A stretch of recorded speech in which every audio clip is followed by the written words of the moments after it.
The Sheikah. Swift, bold, resourceful, and very intelligent. Breath of the Wild highlights this so well for the quote, shadow folk. For years they were this mysterious and kinda creepy tribe that nobody knew much about.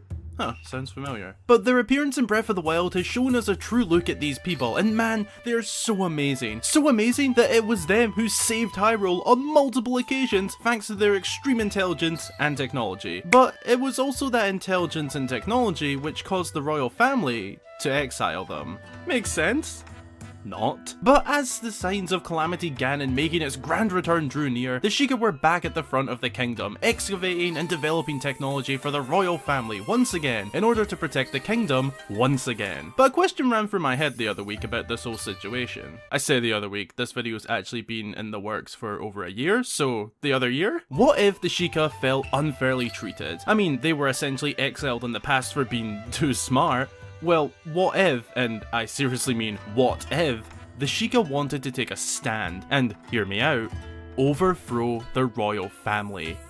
Yes! Well, today, joined by my good friend Finkifer, another awesome Zelda creator you may or may not know, but do now, we will be answering this what if scenario, and as is tradition around here, Finka, you have the honours of my iconic line. Well folks, be sure to go and grab yourself a snack or drink and send them in on social media to get featured right here. And now, let's answer the question, could the Sheikah have overthrown the royal family prior to the events of Breath of the Wild?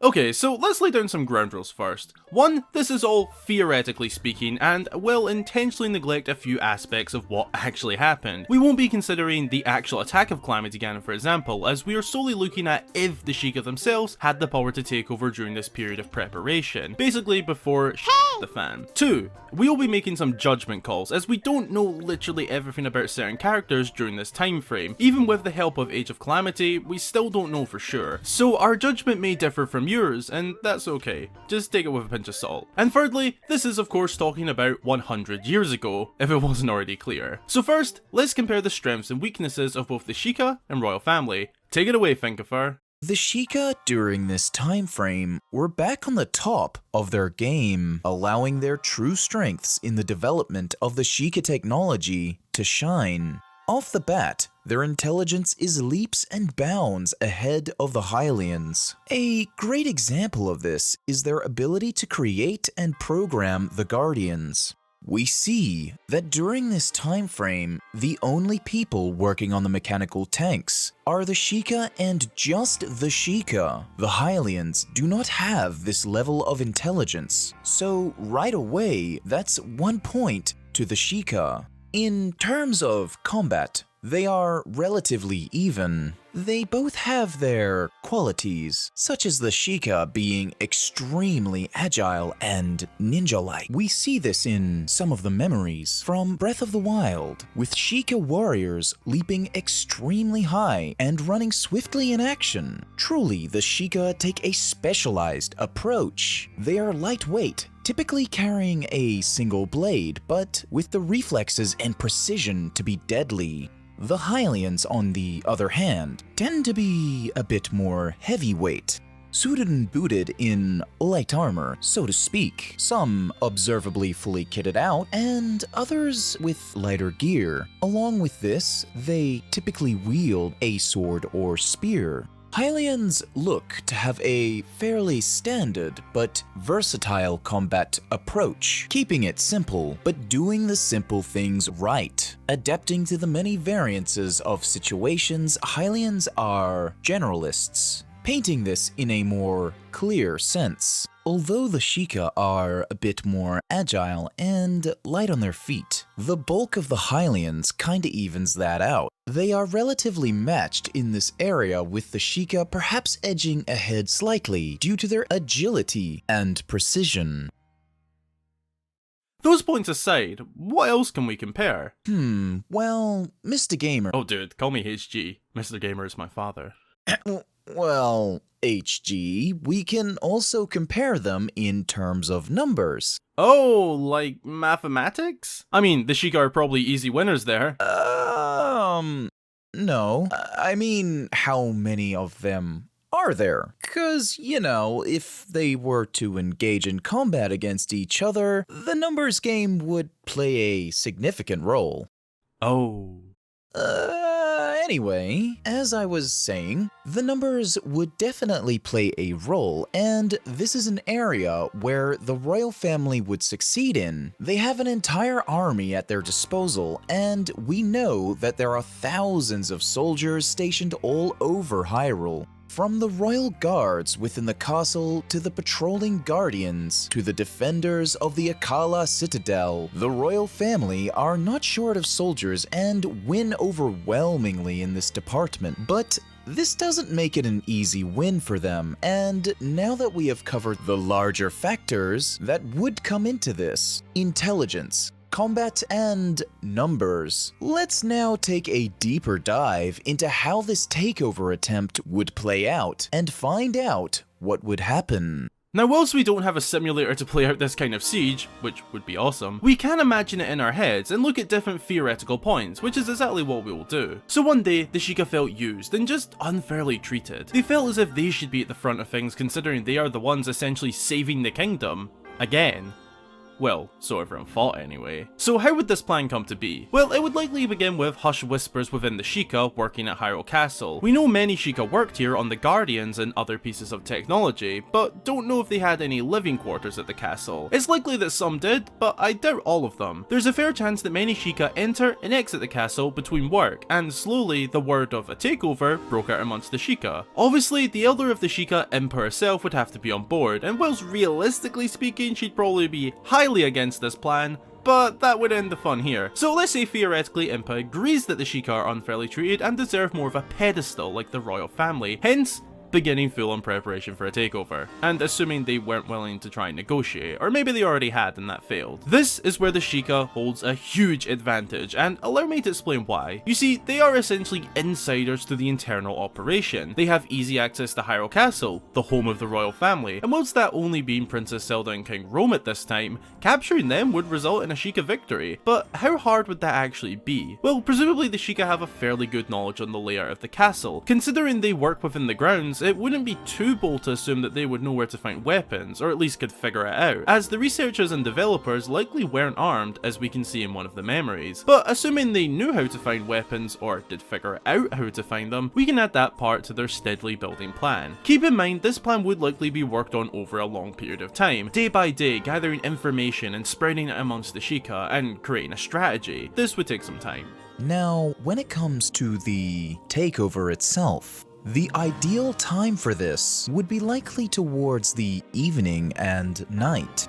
We can assume that the work the Sheikah were doing wasn't exactly a 9-to-5 job, as there was literally a doomsday incoming. Thus, we could assume they took shifts, a morning to afternoon shift and an evening to night shift, constantly working on the technology they would use to defend the kingdom. After a period of planning and making the plan known across all Sheikah, what could happen is that at some stage during the night, the Sheikah slowly sneak into the storage rooms using their previously mentioned agility and ninja-like qualities to get around the castle. Naturally, there would be guards on the inside, but there is a very fair chance the Sheikah simply could use their stealth to combat these guards, taking them out quickly and swiftly, whilst also grabbing whatever weapons they could hold. Following this, they would gain access to the armories and distribute weapons out across to the other internal Sheikah, and from here, make their way through the castle halls, taking out watch guards where necessary until reaching the entrance of the throne room. But this is where they would be met with an issue.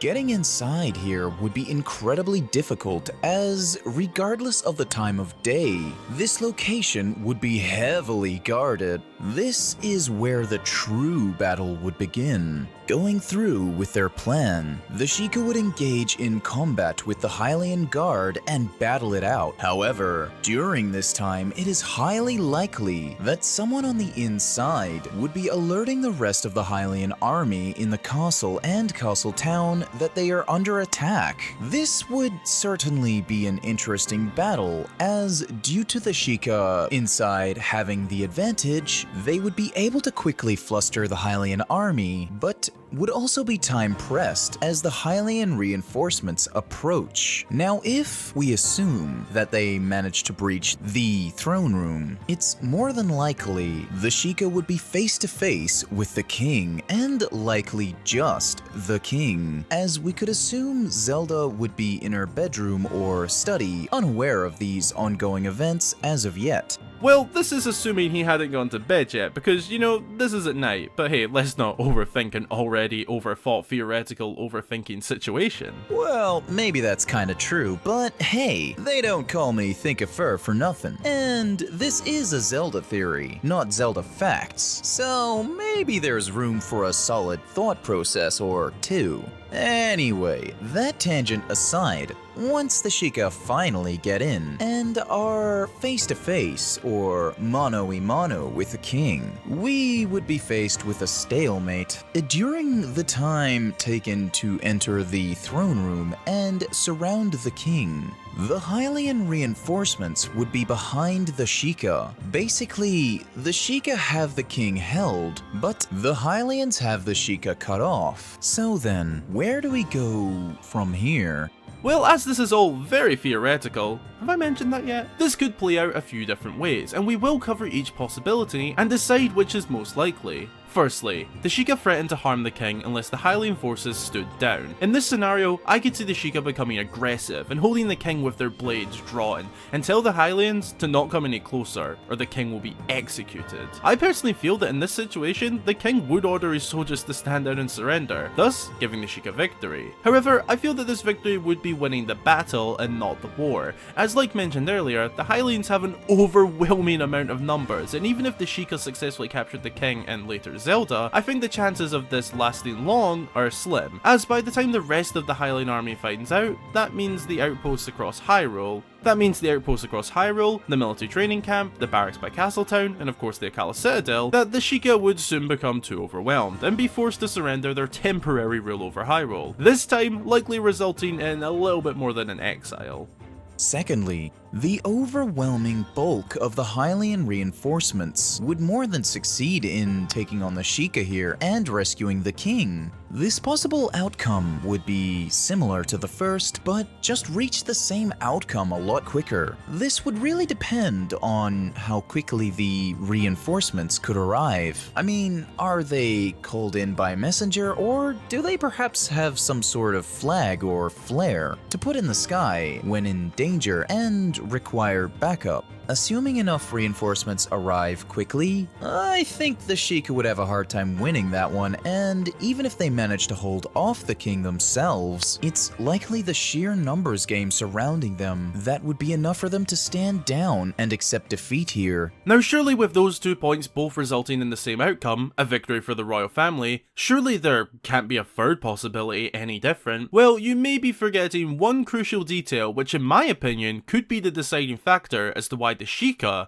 would ultimately triumph. The Sheikah technology. Despite the fact that the royal family have the numbers on their side, the Sheikah have the technology on their side, specifically the Guardians. We know that many of these tanks were stored within and around the castle, and only the Sheikah know how to program these things. During the entire period of planning, the Sheikah could have easily falsely programmed these machines to, at the switch of a button, turn against the Hylians. We know that the Hylians didn't understand the tech whatsoever, so the Sheikah could have easily led them on to believe that the Guardians were being worked on to defend against the Calamity, when in reality, they were slowly being set to be used in this takeover. Now of course there is some ifs and buts there, but generally speaking I think this would be possible. Come the time of the Hylian army catching up with the Sheikah in the throne room, the royal family would think that they are saved, but in a moment of shock, Guardian beams come flying in, blasting Hylian guards into the air and wreaking havoc across the castle. We know what these Guardians are capable of. Just take, well, the entire kingdom of Hyrule for example. They would easily wipe the floor of the Hylian army and clear the pathway for a successful Sheikah takeover. The Hylian army?